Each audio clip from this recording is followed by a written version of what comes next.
Hello and welcome to the Temple of Tomes with your host Indie Comics Jones. Today is July 25th, 2021. This is episode 374. I Make Boys Cry is our comic today. This is the number 2 issue in the series. It comes out from Absolute Comics Group. And it comes in at a whopping $4.99. That's for 24 pages. It's a little pricey, but we'll talk about that in a little bit. Ages 13 and up. I really don't know why it has that on there. I guess it's for teens, more or less. But I think 12-year-olds could enjoy this as well. First of all, let's take a look at the cover. There's nothing really wrong with it. It's a good example of graphic design. I would have preferred... This is me. I would have preferred a drawing here, though, because what we're talking about is a group of smart, strong, sexy women, 5 of them, and I would have loved to have seen at least one of them showcased on here. Just they all have their own talents and their own beauty, so it would have been great. Otherwise, this is pretty much just a stock photo. Looks like it's been photoshopped a bit, so not really crazy about it, but that's just me. I prefer a artist rendition on the cover. Let's take a look to see who worked on it here. Oh, first of all, I just want to mention that, this is one thing that Absolute Comics has done really well, is they have outlined, like this is White Widow number 5, which was a tie-in.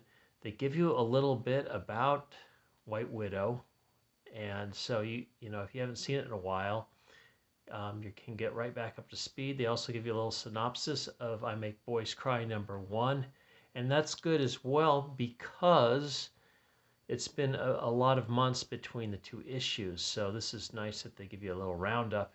I really appreciate that. Plus we get the little roster call here, and that helps out.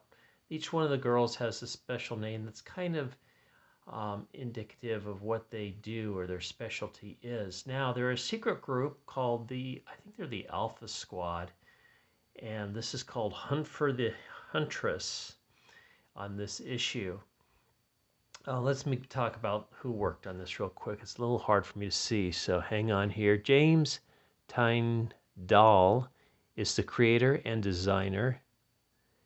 Benny R. Powell is the writer and co-creator, and he does the lettering as well. Ronaldson Frere is pencils and inks, and James Brown is colors. Then we have Jenna Roel as the editor, and Delaney, wow, it's hard to read this, Sleeper as the assistant editor. So there you go. That's the crew there. I assume that's a very small crew at Absolute Comics. So we've got our 5 gals from the Alpha Squad plus White Widow here. They asked White Widow if she would like to join their squad. They gave her a tryout, and White Widow failed the tryout, so she's washed out. But instead of killing her, which would usually be the typical thing that they do with the washout, they decided to spare her lives. Slice is the leader here. She's the one that kind of decided to spare her life. And as you can see, they're at this all-girls school, but it's really kind of like a spy network. And they only take jobs that pay well and jobs that they have a personal stake in that they want to see through. So they're principled yet wealthy. So pretty nice setup there. So White Widow rides off. Then the girls kind of get together. They're talking over things. What are we going to do next? Well, we still need another person. Slice talks to the headmaster. She's going to leave Slice as the leader of the Alpha group, even though they failed their last mission. She gets a second chance now, but she's given her a new mission that they are to go out and get a new gunner, which is curious because they already have a sniper and a grenadier, so I'm not sure why they need a gunner too, but apparently they want more firepower. Okay, so they're back at their dorm room, which is pretty spacious for a dorm room. You gotta love that. I don't know if that's a commons area, But this storeroom also doubles as a secret hideout. The floor drops out, and they have these chairs, and you can see there's 6 chairs, but only 5 of them, so they're looking for their 6th. They had another character named Silhouette, who unfortunately perished in the first issue, and that's why they recruited White Widow to take her place if she could pass the test. And she'd done pretty well up till she was asked to kill somebody that was a friend of the family, and she couldn't do it. Now they're talking about their strategy and who their next person that they are going to recruit. It turns out they're going to recruit somebody from the Beta Squad, but the thing is, all the girls think that everybody in the Beta Squad was wiped out in an attack.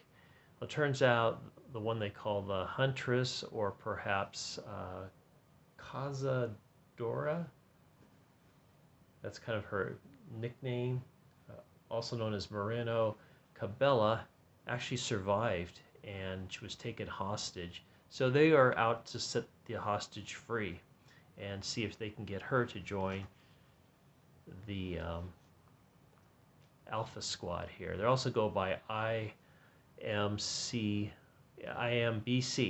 which stands for I Make Boys Cry. So here we go. We get this clip where they're in the Thames, right off England. The white guys are holding Cazadora hostage, and they're asking her to divulge information, but they're not asking her questions. They're just beating her off, and supposedly this has been going on for quite a long time. And as you can see, he says, "You're very stubborn." He keeps hitting her and knocks her out. And they're in the Thames in these World War II lookout towers. Now we've got our crew of 5 in their special helicopter flying over the Thames. Wow, the Thames is really wide. And this comic is fun. It's a little silly, yeah, but it's fun at least. And the story moves along at a pretty decent clip.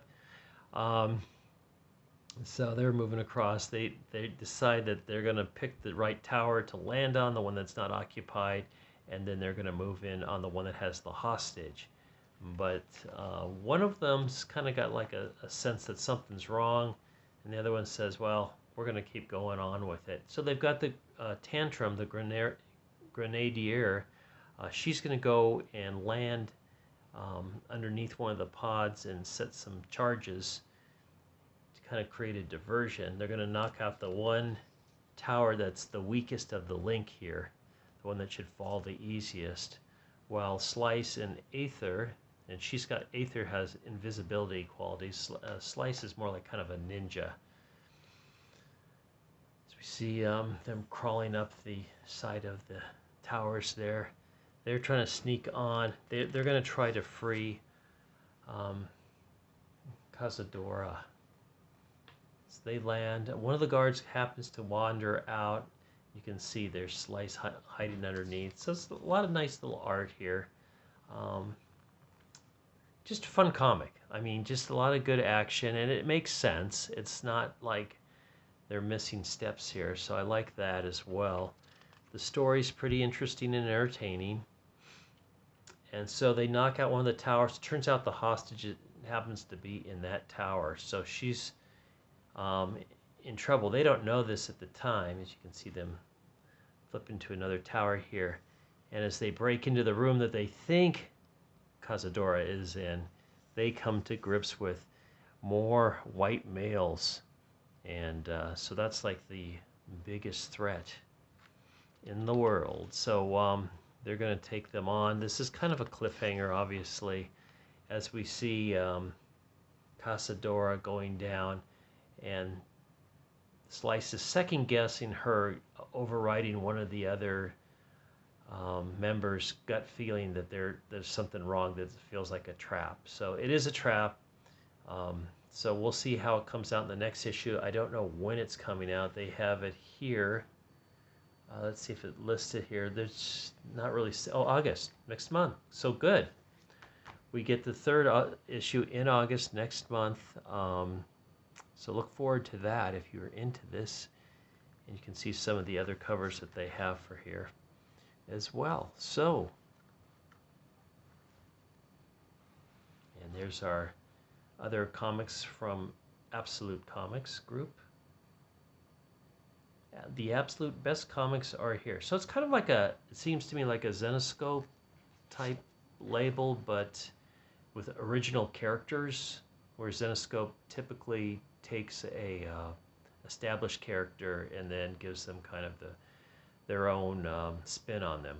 So these are all original, entertaining book. So I am giving it a recommend. I think they did a good job on this. It's a fluid story. Um, Let's give it the Indie Comics Jones Good Excavating seal of approval, given out only by Indie Comics Jones on this particular channel, except no substitutes. So thanks for stopping by and watching this review. As always, please like, please subscribe, please leave comments, and we'll see you next time at the Temple of Tomes. This is Indie Comics Jones letting you know I've got one more comic to review for the week, and we'll see you next time at the Temple of Tomes. I bid you adieu.